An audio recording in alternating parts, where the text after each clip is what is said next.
Hello and welcome. This is my version of a lossless kelp farm with smelter. So the goal I wanted here is to make sure that there was no kelp wasted whatsoever, because if you're going to go to the effort of building a kelp farm, the last thing you want to be doing is throwing some of it away in inefficiency. So it's a stackable kelp farm which never gets the kelp caught anywhere, and then it's got a kelp drying system that never wastes any fuel, so that it will wait until the furnaces have enough kelp in them before it smelts them. So let's go have a look at it, shall we? So the first part of it is kelp farm itself. Unlike a lot of other stackable kelp farms you might have seen, the observer's on the bottom below the pistons. This means that every piece of kelp is working in of itself. It's not working as a set, so that even if the kelp only grows to too high, it'll still get harvested. This also means we get to use some of the water mechanics, so that whether these blocks are source blocks or not, it won't matter because the water will still flow this way. And I'll turn this up at a random tick speed a bit later to demonstrate that. It's pretty simple. The observer watches for when the kelp grows, and when that happens the bottom block also changes, which triggers the piston, which knocks it over and allows it to flow. Where the kelp sits is always going to be a source block. These blocks here are either going to be source blocks, in which case they flow this way, or they're close enough to this source block here such that the water will flow to the middle and then this way. So you'll always have water flowing away from these pistons to the middle section. Pretty simple. You can stack it up as shown.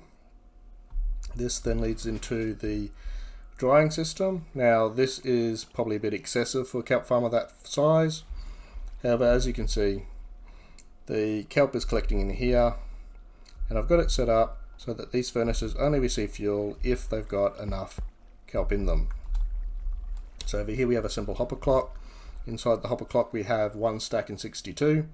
This is enough time to wait until one complete smelting cycle has happened. So we'll kick that off now. And this basically means that at most we'll only ever feed one fuel into here and smelt what's there.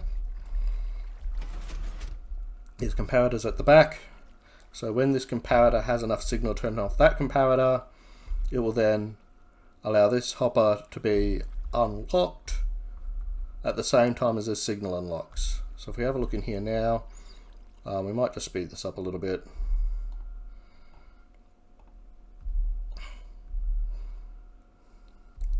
There you go. So that should unlock shortly, and we'll see that one of the hoppers unlocks because there's enough kelp in it to start the brewing process.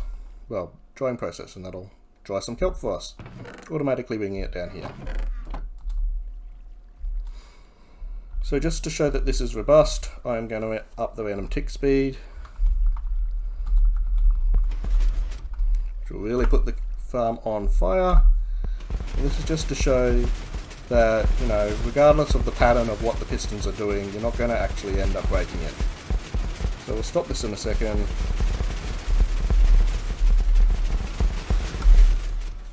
Now as you can see, the water pattern's gotten a little bit more interesting than it was before, but it still flows all the kelp out. You can also see, now that we've run it for a little bit, that we've filled up this one, but we've also filled up this one. So on the next drying cycle, this smoke will also turn on.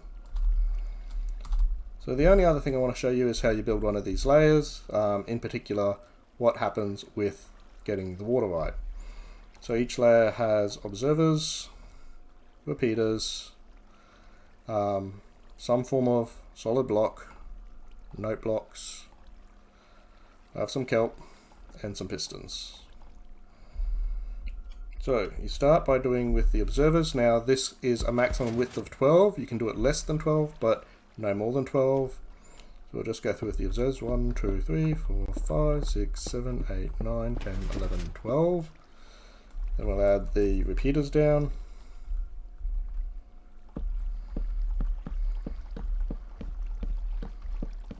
Some solid blocks.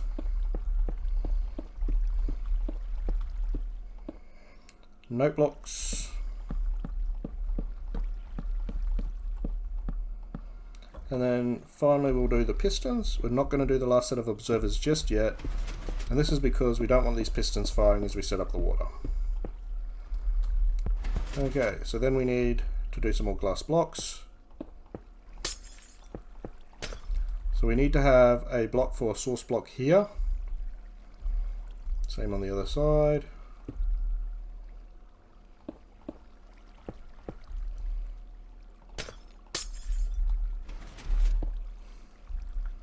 So source block coming in and then a gap. Coming in the gap. There's some panes here. Now when you've done both sides, the panes are still required, or some block is still required that will let the items through but not let the water through. However, it doesn't have to be panes. You could also use fence gates if you prefer. So now we'll put the water and the kelp in.